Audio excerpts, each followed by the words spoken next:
Magandang araw sa inyong lahat. Ako si Sir Ace at sa video na ito, tuturo ko naman sa inyo kung paano mag-setup ng Fire Detection Alarm System or FDAS. May iba't ibang brand ang FDAS. Ang brand na gagamitin natin ngayon ay isang Chinese brand. Ito yung ginagamit namin ngayon sa EIM NC2 training. Mas mura siya at madaling i-setup kumpara sa ibang brand. I-demonstrate ko sa inyo kung paano i-connect ang apat na devices sa FACP or Fire Alarm Control Panel. Ang mga device na ito ay alarm bell. Ito yung tutunog kapag nag-activate ang alarm.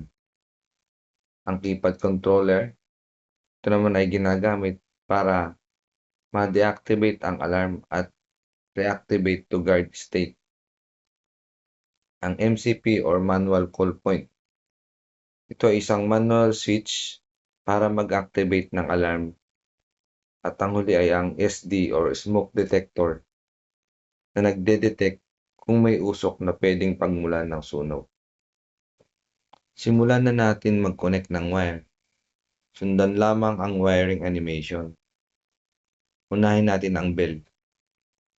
Dalawang wire ang kinakabit sa bell. Positive ng bell ay kino-connect sa plus bell ng FACP terminal block. Ang negative naman ay sa G terminal na katabi nito. Hindi pwedeng magkapalit dahil hindi ito gagana. Isunod natin ang SD or smoke detector connection. May mga number ang bawat terminal ng SD, mula 1 hanggang number 4. Ang number 1 ng SD ay konektado sa AUX terminal ng FACP.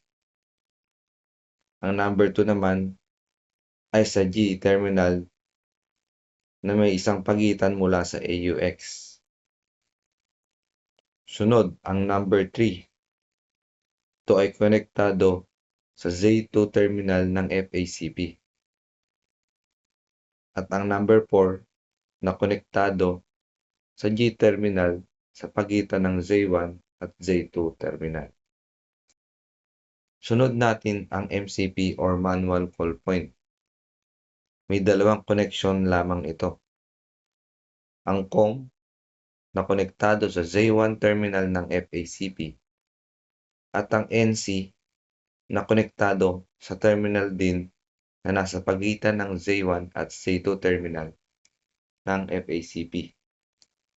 Sunod natin ikabit ang keypad controller. May tatlong connection ito. Ang 12B or key, konektado sa key terminal ng FACP.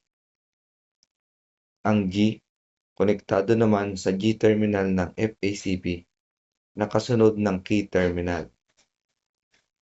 At ang data, konektado sa data terminal ng FACP na kasunod ng G. Magkakatabi lamang ang tatlong koneksyon ng keypad controller na ito. At panghuli, ang supply ng AC na magpapower sa FACP. Kinakabit ito sa terminal AC1 at AC2.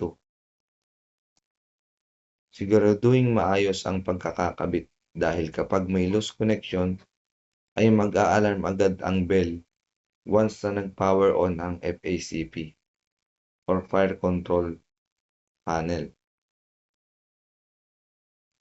Gagawa na lang po ako ng separate video kung paano i-test ang FDAS na ito. Nakafocus lang po kasi itong tutorial na ito kung paano mag-connect ng mga wires between FDAS at FACP. Ang FDAS po ay Fire Detection Alarm System. Ito ay tumutukoy sa buong system o unit. Samantalang ang FACP naman, Fire Alarm Control Panel, ito po yung host o yung pinagkakabitan, pinaka-controller ng mga devices sa isang FDAS. Maraming salamat po sa inyong panonood. Sana ay nakatulong po ako sa mga gumagamit ng ganitong klaseng FDAS.